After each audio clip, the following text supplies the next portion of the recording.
റഫ്ന എന്തോ അങ്ങനെ കറങ്ങി കറങ്ങി നമ്മൾ തേർഡ് റൗണ്ടിൽ വന്ന് നിൽക്കുകയാണ് അല്ലേ? പുണ്യമക്ക എന്ന റൗണ്ട്. റഫ്നയ്ക്ക് കുറേ പാട്ടുകളുടെ സെലക്ഷൻ കിട്ടിയിട്ടുണ്ടായിരിക്കുമല്ലോ. അപ്പോൾ മക്ക എന്ന് പറയുമ്പോൾ തീർച്ചയായിട്ടും കുറേ പാട്ടുകളുണ്ട്. അതിൽ ഏത് തിരഞ്ഞെടുത്താലാണ് നമ്മുടെ ഒരു പെർഫോമൻസ് ഭംഗിയാക്കാൻ പറ്റുക എന്നുള്ളതൊരു ചോദ്യമാണ്. ഫൈനലി ഏത് പാട്ടാണ് എടുത്തത്? ഞാൻ എടുത്തിരിക്കുന്നത് സുജാത ചേച്ചി പാടിയ മക്കയിൽ നിന്ന് വന്ന മന്ദമാരുതൻ എന്ന സോങ് ആണ്. ആഹാ, സുജാ ചേച്ചിയുടെ ഫേവറേറ്റ് ആണല്ലേ? അതെ. Same same. ശരി, അപ്പൊ എന്തായാലും റഫ്ന പുണ്യമക്ക എന്ന റൗണ്ടിൽ തെരഞ്ഞെടുത്തിട്ടുള്ള പാട്ട് നമുക്ക് എല്ലാവർക്കും കൂടി കേൾക്കാം. നന്നായിട്ട് പ്രസന്റ് ചെയ്യും. ഓക്കെ.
കമന്റ്സിൽ നമുക്ക് ഷബ്നം കമന്റ്സ് പ്ലീസ്.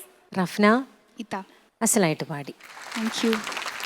ഈ ഇടയ്ക്കിടയ്ക്ക് ഫ്ലാറ്റ് ആവുന്ന ഒരു ടെൻഡൻസി ഉണ്ട് ഈ ഒരു പാട്ടിൽ. പിന്നെ മൊത്തത്തിലൊരു ഒരു സാധാരണ മോള് പാടുന്ന ഒരു ബ്രൈറ്റ്നെസ് ഉണ്ടല്ലോ, അത് ചില ലൈൻസിൽ അതങ്ങോട്ട് ആ ഒരു പാടി വരുന്ന ആ ഒരു കണ്ടിന്യൂറ്റി ഉണ്ട്, ലിസ്ണിങ് കണ്ടിന്യൂറ്റി ഉണ്ടല്ലോ, നമുക്ക് കേൾക്കുന്ന ഒരു ഈസിനെസ് ഉണ്ടല്ലോ, അത് ആ ഒരു ഇങ്ങനെ എസ്പെഷ്യലി ഞാൻ എഴുതി വെച്ചിട്ടുണ്ട് ഇവിടെ. സംസം പകർന്നു എന്നുള്ളതിൽ ലാസ്റ്റ് പല്ലവി ഫ്ലാറ്റായിരുന്നു. അതുപോലെ ഫസ്റ്റ് ചരണം അവിടെയും ഫസ്റ്റ് ലൈൻ വന്നിട്ട് ഫസ്റ്റ് ചരണത്തിലും ഉണ്ടായിരുന്നു, സെക്കൻഡ് ചരണത്തിലും ഉണ്ട്. അങ്ങനെ ഫ്ലാറ്റ് ആ ഒരു ഫ്ലാറ്റായി പോകുന്ന ഒരു സംഭവം ഉണ്ടായിരുന്നു. എനിക്ക് തോന്നുന്നത് അത് വന്നത് മോളി ഇങ്ങനെ ആക്കൂലേ ഇടയ്ക്ക് ഉമ്മനീര്, അങ്ങനെ ആ ഒരു അതൊന്ന് നിർത്തണം. കാര്യം അത് വന്നു കഴിഞ്ഞാൽ മോളെ എത്ര നന്നായിട്ട് പാടിയാലും നമ്മൾ കേൾവി സുഖം ഉണ്ടല്ലോ, ആ ഒരു കണ്ടിന്യൂറ്റി നമുക്കത് കേൾക്കുമ്പോൾ ഉള്ള ആ ഒരു സുഖം പോകുന്നുണ്ട്. ആ ഒരു സംഭവം നമുക്കപ്പോൾ ഒരു ടെൻഷൻ വരും. ബാക്കിയൊക്കെ നമ്മൾ നന്നായിട്ട് തന്നെ പാടി, എസ്പെഷ്യലി ആ ഫസ്റ്റ് ഹൈ പോർഷൻസ് പോകുന്നതൊക്കെ നല്ല രസമുണ്ടായിരുന്നു കേൾക്കാനായിട്ട്. അപ്പം ഇതൊന്നും മോള് ശ്രദ്ധിക്കണം കേട്ടോ, ഫ്ലാറ്റ് ആവുന്നുണ്ട് ഈ പാട്ടിൽ. മൊത്തത്തിലൊരു ഡൾനെസ് ഇങ്ങനെ, അതുകൊണ്ടാണ് അങ്ങനെ കിടന്നത്. Okay, thank you so much Shabnam. അൻവർക്ക. റഫ്നക്കുട്ടി ഇക്ക. മക്കള് പറഞ്ഞത് മനസ്സിലായി. എനിക്ക് ഫീൽ ചെയ്ത കാര്യം പറയട്ടെ. നമ്മളൊരു പാട്ട് അനായാസമായിട്ട് പാടൂലേ, അനായാസമായിട്ട് ഒരു ആയാസവും ഇല്ലാതെ നല്ല ഫ്രീ ആയിട്ട് പാടൂലേ, അത് കിട്ടിയില്ല. അതാണ് മൊത്തത്തിൽ സംഭവിച്ചത്. കാരണം റഫ്നയുടെ വോയിസ് നല്ല നല്ല എന്താ പറയുക, നല്ല ക്ലീൻ ആയിട്ടുള്ളൊരു വോയിസാണ്. പലർക്കും ഇല്ലാത്തൊരു വോയിസാണ് റഫ്നയ്ക്കുള്ളത്. നല്ല ക്ലീൻ വോയിസാണ് റഫ്നയുടെ. അപ്പോൾ അതിൽ ഈ സിംഗിങ് കൂടെ ഒന്ന് അനായാസമായാൽ പൊളിയായിരിക്കും. അതാണ് ഒരു ചേഞ്ച്, ഒരു ജീവനില്ലാത്ത ഒരു ഫീല് ഇതിനകത്ത് തുടങ്ങി തീരുന്നവരെ ഉണ്ടായിരുന്നു. പല്ലവി, മിഡ് പല്ലവി, ലാസ്റ്റ് പല്ലവിയിലൊക്കെ ഫ്ലാറ്റും ഉണ്ടായിരുന്നു. കുറച്ച് ശ്രുതി അവിടെയൊക്കെ വന്നു. ഈ പറഞ്ഞ പോലെ ഈ ബ്രത്ത് എടുക്കുന്നതിൻ്റെ കൂട്ടത്തിൽ ഈ ഉമിനീരിൻ്റെയും കൂടെ പ്രശ്നം വരും. രണ്ട് പ്രശ്നം കിടക്കുകയാണ് ഇതിനകത്ത്. ബ്രത്ത് മാത്രമല്ല, അതിൻ്റെ ഇടയിൽ ഈ ഉമിനീരിൻ്റെ പ്രശ്നം ഒരുപാട് അവസരങ്ങളിൽ പ്രശ്നമുണ്ട്, സൃഷ്ടിക്കുന്നുണ്ട് റഫ്നയ്ക്ക്. അത് ഒന്ന് മാറ്റിയെടുത്താൽ, ഒന്ന് എന്താ പറയുക, അതിനൊരു ഗ്യാപ്പ് ഓരോ പാട്ടിനിടയ്ക്കും ഓരോ വരികളിടയ്ക്കും നമുക്ക് അത് എടുക്കേണ്ട ഒരു ഗ്യാപ്പ് കണ്ടുപിടിക്കുക എന്നുള്ളതാണ് ഇതിന് ആകെപ്പാടെ നമുക്ക് ചെയ്യാൻ പറ്റുന്ന അതൊരു പരിഹാര മാർഗം. ഈ ഒരു പാട്ട് ഇങ്ങനെ സെലക്ട് ചെയ്ത് കഴിഞ്ഞാൽ എനിക്കിങ്ങനെ പ്രശ്നമുണ്ട്. എനിക്ക് ബ്രത്തും പ്ലസ് ഈ ഉമിനീരിൻ്റെയൊക്കെ പ്രോബ്ലം ഉണ്ട്. അപ്പോൾ എനിക്ക് ഈ വരികൾക്കിടയിൽ എനിക്ക് എവിടെ ഈ ബ്രത്ത് എടുക്കാം എന്നുള്ള കാര്യത്തിൽ ഒരു കൺഫർമേഷൻ ആക്കി കഴിഞ്ഞാൽ ഈ സംഭവം മാറിക്കിട്ടും, ക്ലീൻ ആവും. മനസ്സിലായോ? Okay, thank you അൻവർക്ക.